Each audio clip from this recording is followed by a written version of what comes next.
So, luckily for me and my partners, the player accepted to do this interview. Yeah, that's right. The Slovenian player accepted to do this interview with us, and fortunately for us, the player speaks 4 languages. That's right, 4 languages.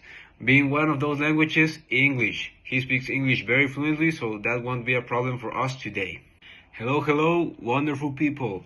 Today is a very special day because we brought to you a very special interview. We're going to be interviewing the one and only Luka Doncic. That's right, you heard correctly. Let me repeat. Luka Doncic, the Lakers player and one of the most influential basketball players in the past decade, not only for his team Lakers, but also for the entire sport. Okay, let's get into the good stuff. In today's interview, we're going to be talking about several things with Luka. We're going to be asking several random things, such as his lifestyle, his habits, his sports habits, etc. Let's get with my partner, and thank you for your attention. So, according to my stats, the player was born on February 28th on 1999. That's right, people. He was born on the 90s, so lots of you are going to identify with him.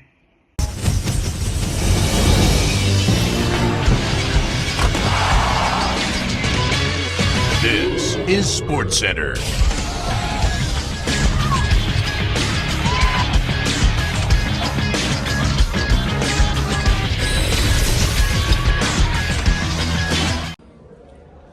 Well, Doncic, to start, I would like you to introduce to the people who are watching this. Well, I'm Luka Doncic. I'm a former NBA player. I play for the Slovenian FIBA team, and I play basketball. Yeah, Doncic. In this interview, I want you to ask so many questions. So first, to begin, I want you to tell me how was your transition from Eurobasket to now NBA? Well, it was a pretty easy transition, honestly. We always tell that European basketball is way better than NBA basketball, and it is kind of true. USA basketball is always more open. I would call it a soft basketball. So, in your experience, why do you call NBA basketball more soft than European? For example, the most obvious rule in European basketball, you don't got the 3 second defense rule. You can stay the time you want in the zone and under the basket. So that makes it easier to score. Okay, right. So you mentioned some rules different in European than NBA. To you, it was easy to adapt to these new rules or change that makes the NBA? Yeah, you always have a lot of pressure, but yeah, it was kind of easy to make the transition. So now that you have played to 6 or 7 years in the NBA, in the beginning of your NBA career, how it was to overcome some situations, or how did you adapt your gameplay to this league? It was pretty difficult, rough, because I had to adapt to a new culture, a new language, and it was difficult to understand the coaches and my teammates. That was like the major issue. Okay. You come from the Real Madrid team in Spain, right? Yes. So it was easy to understand Spanish, and then now that you come to the United States, it was easy to understand the English. Since I play in Europe, I'm from Europe. Slovenia has a really different language compared to both English and Spanish. Learning both languages was difficult, and they are both completely different cultures, so both was as difficult to learn. Yeah. Also, you mentioned that change of culture, it was kind of difficult. So now, when then you're here, you now are adapted to these new things, and through the transition of your years in this NBA career, how it was to you, like your emotions, your feelings about this. You know, I've been through a lot, good moments, some crazy ones, some bad ones. You know, you always need to be one with yourself, and you need to overcome your emotion.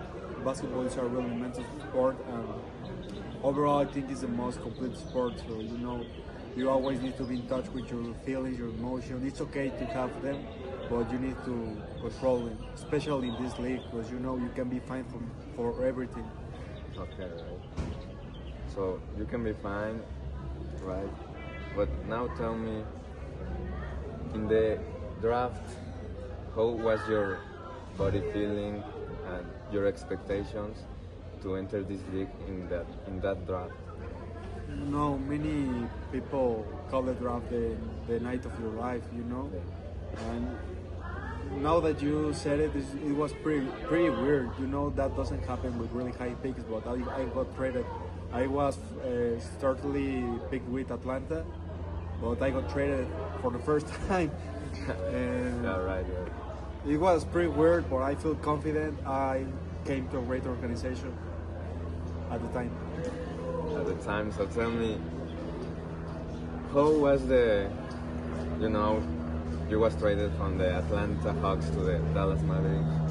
How was the treatment in Dallas? Tell me something about it. You know, I felt like Dallas will be my home forever. I have all love for Dallas. I can't have an opinion for them right now, but I love Dallas and it's all love for them. It's okay. But you feel like it's weird. Well, when the big news is like you got traded to the Los Angeles Lakers, the feelings with this team that drafted you, and after 8 years they trade you for some reasons. How do you? It's a heartbreak, an absolute heartbreak. You know, it's like a divorce. So I still processing it right now, but it's time to move on. Now I'm happy to be with LeBron, to have stability. I'm happy to be a Los Angeles Laker. Yeah, so now tell about your mentality with this new team, and how do you will overcome new challenges in this organization. You know, I won the MVP, I won the chip, we won it all. I'm pretty happy because it seems like we have a pretty complete team. At the start of the season, I didn't have the expectation as high, and I said it in a press conference, but now I'm pretty confident. I'm sure about this team. I'm pretty sure what they can do. We have a great deep in this team, so I'm pretty confident. We won it all. Yeah, Doncic. I also hope that you achieve all you want, so it's okay. Now the question, hard question. Do you have beef with your old team, the Dallas Mavericks? Or how is your feelings to that team? You know, as I said, it's all love, but I have a difference with Nico Harrison and the ownership. I didn't answer their calls of anyone, so Dallas all love, but the organization, we have some issues right there. Yeah. So you're gonna try to come up and start with the new team, the Lakers. So you have a new objectives. So tell me something about it. You know, I want to develop my game. I want to improve in defense. Those are some new goals because this team needs it. This team needs all my sacrifice and effort. I'm my blood, my sweat, and my tears. So yeah, I want the MVP. I hope you got the MVP, Doncic. Yeah. So finally, Luka, tell me about how do you expect your career will be in the next year? Hopefully, we can get to the finals again. I hope to have some MVPs in my back. And I want to be a Hall of Famer. You know, I want to be a leader of this franchise. When you think of the Lakers, I want you to think of Luka Doncic. Okay, mate, I know you now are a superstar. You will get to the Hall of Fame. You are one of the biggest players of this league. So I want you to thank you for coming to this interview and your time. It's a pleasure always. I appreciate it. I really appreciate it, bro. Thank you for having me. No, thank you for coming to this league. You're gonna be so many great football. I really appreciate it. Thank you. Thank you. This is Luka. Okay, ¿corta?